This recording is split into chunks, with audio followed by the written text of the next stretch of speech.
नमस्कार। आज हम एक वायरल क्लिप में दिए गए रक्षा तर्क को समझने की कोशिश करेंगे। ये एक ऐसा तर्क है जिसने हर तरफ एक बहस छेड़ दी है। सवाल सीधा है, क्या कोई देश परमाणु हमले की स्थिति में अपना बचाव कर सकता है? चलिए इस मुश्किल सवाल की तह तक चलते हैं।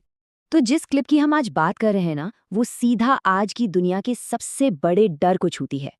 परमाणु हमले का खतरा, मतलब एक ऐसा डर जो हमारी सोच पर हावी रहता है। पर सवाल ये है कि क्या वाकई में ऐसा हो सकता है? ये वो सीधी धमकी है जो इस पूरी बहस की जड़ है। एक ऐसा बयान जो किसी भी देश को सोचने और एक्शन लेने पर मजबूर कर देगा। तो आइए देखते हैं कि इस पर प्रतिक्रिया क्या दी गई है। तो जब कोई देश ऐसी धमकी दे तो पहला जवाब क्या होना चाहिए? शायद हम सोचेंगे कि सीधा जवाबी हमला होगा, लेकिन इस क्लिप में पहला कदम है डिफेंस, एक टेक्नोलॉजिकल शील्ड जो किसी भी हवाई हमले को रोकने का दम रखती है। तो आखिर ये रक्षा कवच है क्या चीज? ये है S-400 एयर डिफेंस सिस्टम, और इसे दुनिया के सबसे advanced surface to air missile systems में से एक माना जाता है। इसका सीधा सा काम है किसी भी आते हुए प्लेन, ड्रोन या मिसाइल को हवा में ही खत्म कर देना। और देखिए, बात सिर्फ डिफेंस की नहीं हो रही है। ये जो लाइन है, ये S-400 की एक तरह से आक्रामक क्षमता दिखाती है।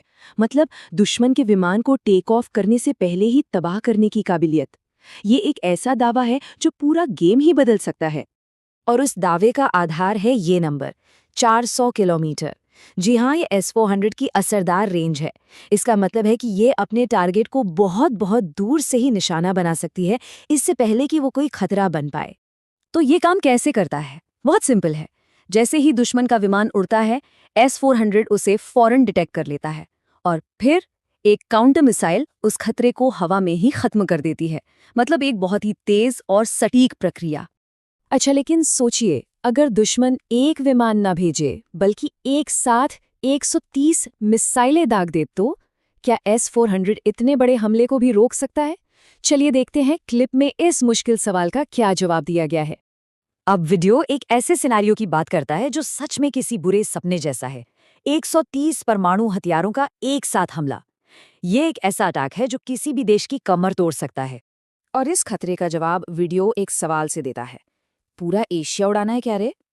ये एक ऐसा सवाल है जो दिखाता है कि इस तरह का हमला कितना बेतुका है और उसके नतीजे कितने विनाशकारी हो सकते हैं। और पता है, यहीं पर ये पूरा तर्क एक बहुत ही दिलचस्प मोड़ लेता है। कहा यह जा रहा है कि इतने बड़े हमले के जवाब में कोई बहुत बड़ा जवाबी हमला करने की जरूरत ही नहीं है, बल्कि इसके बजाय एक बहुत छोटे और ज्यादा फोकस्ड हमले का प्रस्ताव रखा गया है। और इस छोटे हमले को और साफ करने के लिए क्लिप में इन खास शहरों को टारगेट के तौर पर बताया गया है। ये सिर्फ कोई रैंडम शहर नहीं है, बल्कि ये दुश्मन की सैन्य और आर्थिक ताकत के बड़े सेंटर्स हैं। तो अब अगर इन दोनों तर्कों को एक साथ रखकर देखें तो हमें क्या समझ आता है? ये हमें एक ऐसी रणनीति की तरफ ले जाता है जो डिफेंस और अटैक दोनों को मिलाकर बनी है। ये पूरी रणनीति दो मजबूत पिलर्स पे खड़ी है। पहला, एक हाईटेक डिफेंस सिस्टम जो किसी भी हमले को नाकाम कर सकता है, और दूसरा, एक रणनीतिक रूप से सोचा समझा जवाबी हमला जो दुश्मन को भारी नुकसान पहुंचाए। और जब ये दोनों चीजें मिल जाती हैं तो बनता है एक शक्तिशाली डिटरेंस, मतलब एक ऐसा साफ संदेश जो किसी भी दुश्मन को हमला करने से पहले 100 बार सोचने पर मजबूर कर देगा। और ये सारी बातचीत हमें एक बहुत ही अहम सवाल पर लाके खड़ा कर देती है। आज के समय में किसी देश को असल में क्या चीज ज्यादा सुरक्षित बनाती है? एक मजबूत डिफेंस टेक्नोलॉजी या फिर एक विनाशकारी जवाबी हमले का खतरा? इस सवाल का कोई आसान जवाब तो नहीं है, लेकिन ये एक ऐसा सवाल है जिसके बारे में हम सबको सोचना जरूर चाहिए।